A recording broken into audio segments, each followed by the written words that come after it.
হাসিনার সাথে ছাত্র জনতা হত্যা ও গুমের পরিকল্পনা শেষ করে অট্টহাসিতে ফেটে পড়েছিল সাবেক তথ্যমন্ত্রী হাসানুল হক ইনু। ঢাকার কোন কোন পয়েন্টে কি উপায়ে হত্যাযজ্ঞ চালানো হবে তার রূপরেখা নির্ধারণই ছিল এই কথোপকথনের লক্ষ্য।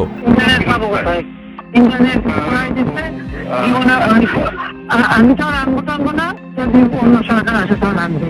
আমি দিচ্ছি ইন্টারনেট, ওরা প্রাইসটা থাকুক, ওইটা একদম পাবে।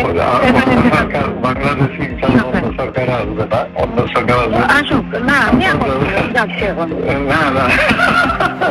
জুলাই আন্দোলন চলাকালীন হাসিনা ও ইনুর 5 মিনিট 34 সেকেন্ডের একটি অডিও কল প্রকাশ্যে এনেছেন অনুসন্ধানী সাংবাদিক জুলকারনাইন সায়ের। আমার কথা হচ্ছে যে একটু যদি লোকাল লিডারদের সাহায্যে তালিকাটা করে নিয়ে আজকে রাতের ভিতরে সব কাস্টডিতে নিতে পারেন, তাহলে কোনো জায়গায় আর মোহাম্মদপুরে একটা পায়খানা ছিল, কালকে আপনি রাত 12টায় দিয়ে খুব ভালো করতেন, আজকে কিন্তু গণভবন ঘেরাও করতো, কিন্তু মোহাম্মদপুরে ওখান থেকে রেডি হচ্ছিল কালকে, মানে এইটা। সুতরাং ডিসিশনটা খুবই কারেক্ট হচ্ছে মাননীয় প্রধানমন্ত্রী। আমরা রণক্ষেত্রের সাথে রণক্ষেত্রের সাথে তো আপনি একটু দয়া করে মানে এই পিকআপটা করতে বলেন, উপরে ওইটা একটু হোমওয়ার্ক করতে বলেন, করে অ্যারেস্ট করে ফেলতে বলেন আজকে। হেলিকপ্টার থেকে মিছিল ও ব্যারিকেডগুলোতে বোমা হামলার পরিকল্পনা করা হয়েছিল। হাসিনা ইনুকে মেটাল বুলেট ব্যবহারের নির্দেশ দিয়েছিল। আমি বলছি ক্যাজুয়ালের দরকার নাই, ওরা ব্যারিকেড নিয়ে আসে তো আকাশ থেকে নামবে, ধরবে। আচ্ছা, মেসেজটা দিয়ে দিতে পারেন।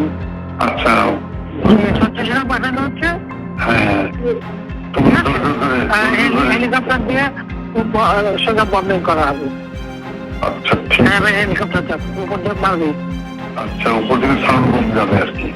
হাসিনা পতনের আন্দোলনের সাথে জড়িত যে কাউকেই হত্যা বা গ্রেপ্তারের নির্দেশ দেয়া থাকলেও ইনু ও অন্যান্যদের বিশেষ নজর ছিল ছাত্রদল ও ছাত্র শিবিরের নেতাকর্মীর দিকে।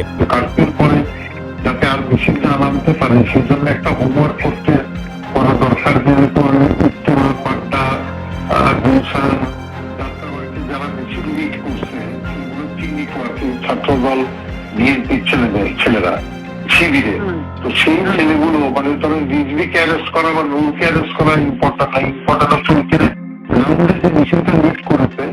আমি আমার কুষ্টিয়া জেলাতে এসপি সেভাবে অলরেডি তালিকা করে ফেলছে, ওখানে কোনো সংঘর্ষ হয়নি। একটা ছোড়বার গলিতে খালি একজনের পায়ে লাগবে, উনি ম্যানেজ করছে উনি অলরেডি কম্পিউটারে বসে ছবি দেখে দেখে ছেলেগুলোর তালিকা করতেছে। আমি বললাম যে ছেলেগুলোকে আজকে রাত্রের ভিতরে পিক আপ করে দাও, মিছিলটা লিড না করতে পারে। আমি ঢাকা শহরের জন্য বলছি যে আপনার গোয়েন্দারা নিশ্চয়ই এই তালিকাটা করতে পারবে যে উত্তরায় কারা। লোকাল লিডার ওখানে এমপি খসরু আছে এবং হাসান আবিব আছে। আমার কালকের যে রিপোর্ট হাসান আবিব নামেনি, কিন্তু ও রাগ করে খসরুর উপরে ছেড়ে দিয়েছে এমপি সাহেব মোকাবেলা করুক। সাংবাদিক জুলকারনাইন সায়ের তার ফেসবুক পেজে হাসিনা ও হাসানুল হক ইনুর যে কল রেকর্ডটি প্রকাশ করেছেন তা এখানে তুলে ধরা হলো।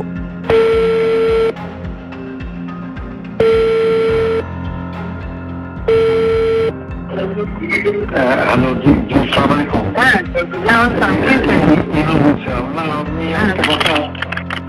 আমি মনে করি যে আপনার পদক্ষেপটা সঠিকই হয়েছে। এখন পর্যন্ত যা রিপোর্ট বাংলাদেশে পাচ্ছি আর কি, তো ওখানে ঢাকাতে আপনার রামপুরার দিকে এবং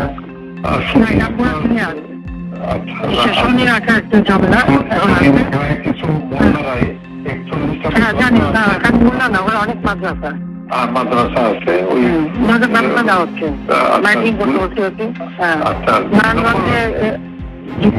আর্মিকে আমরা 36-এ নানা মারছি। ও আচ্ছা, আমি বলছি ক্যাজুয়ালের দরকার নাই, ওরা ব্যারিকেড নিয়ে আসে তো আকাশ থেকে নামবে, ধরবে। আচ্ছা, মেসেজটা দিয়ে দিতে পারেন। আচ্ছা, 36-এ পাঠানো হচ্ছে, হেলিকপ্টার দিয়ে সোজা বম্বিং করা হবে। আচ্ছা, হেলিকপ্টারটা উপর দিয়ে মারবে। আচ্ছা, উপর থেকে সাউন্ড বম যাবে আর কি।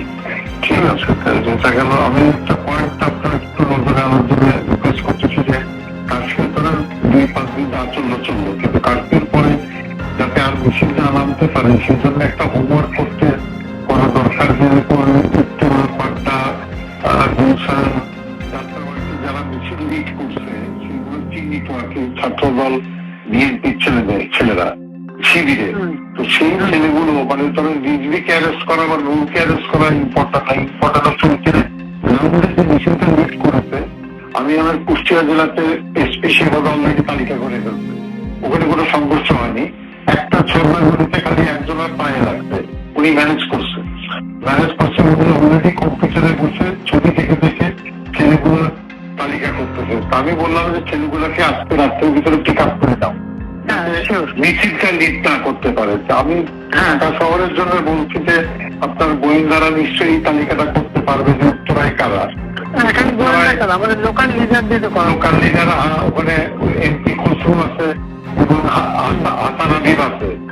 আমার কালকের যে রিপোর্ট হাসান আবিব নামেনি, কিন্তু ও রাগ করে ছেড়ে দিয়েছে এমপি সাহেব মোকাবেলা করুক।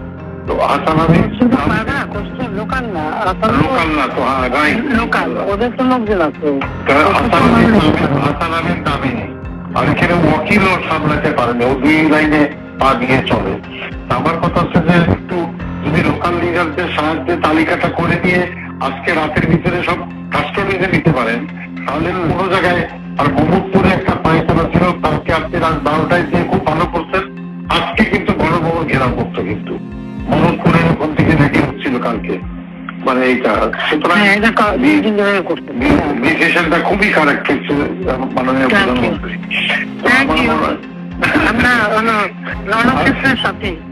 রণক্ষেত্রের সাথে আপনি একটু দয়া করে মানে এই পিক আপটা করতে বলেন, উপরে ওইটা একটু হোমওয়ার্ক করতে বলেন, করে অ্যারেস্ট করে ফেলতে বলেন আজকে। মানে সদিয়ে অ্যারেস্ট করে ফেললে আর মিছিল করার লোক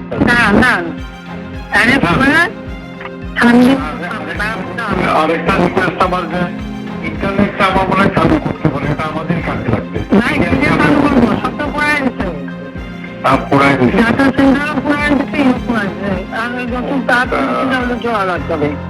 এটা হলে আমাদেরও মানে এই যে আমি যে কথাটা বলার চেষ্টা, আমি ৭১-এ ৮টার সময় যাবো, একা কথা বলবো। আমি বলবো যে সরকারের সঙ্গে কোটা আন্দোলনকারী পুরো বিরোধ নাই, সরকারের সঙ্গে বিরোধ হচ্ছে নাশকতাকারী বিএনপি জামাতের। বলেছেন এই জিনিসটা প্রোপাগান্ডায় আনতে হবে। যদি ইন্টারনেট থাকে, গণমাধ্যম দিয়ে আমরা পুরো নিউজে ট্র্যাক করে দিলাম যে